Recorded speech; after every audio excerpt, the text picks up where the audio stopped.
नमस्कार, पुन्हा एकदा आपले स्वागत आहे. पेन्शन योजनेसाठी निवृत्तीचे वय 60 वर्ष. सुबोध कुमार समितीच्या अहवालात या बाबी 2060 पर्यंत सरकारच्या तिजोरीवरील बोजा येईल याचेही गणित तर समितीने मांडले अनेक तरतुदी. चला तर पाहूया ही सविस्तर बातमी. त्यापूर्वी चॅनलला नवीन असाल तर सबस्क्राईब करायला विसरू नका आणि नवनवीन अपडेट मिळविण्यासाठी बेल आयकॉनला प्रेस करायला विसरू नका. ही अत्यंत महत्त्वाची माहिती आपल्या सहकारी मित्रांना शेअर करायलाही विसरू नका. जुनी पेन्शन योजना लागू करण्यापूर्वी कर्मचाऱ्यांच्या निवृत्तीचे वय 60 वर्ष करावे. त्यांचे किमान 33 वर्ष सेवा व्हावी.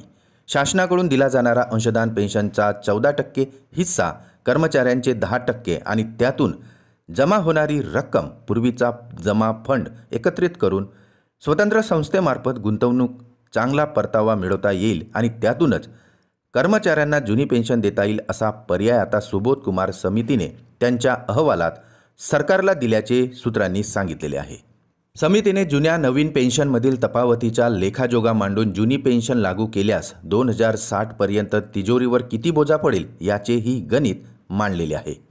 तत्पूर्वी शासनाने पेन्शन अंशदानाचा हिस्सा 10% वरून 14% केलेला आहे. त्या फरकाची रक्कम दरवर्षी साधारणतः 3,500 कोटीपर्यंत असून ती रक्कम शासनाला द्यावी लागणार आहे.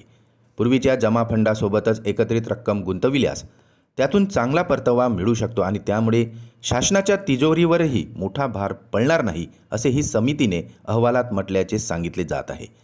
त्यामुळे आता जुन्या पेन्शन संदर्भातील राज्य सरकारच्या निर्णयाकडे आता संपूर्ण राज्याचे लक्ष लागलेले आहे.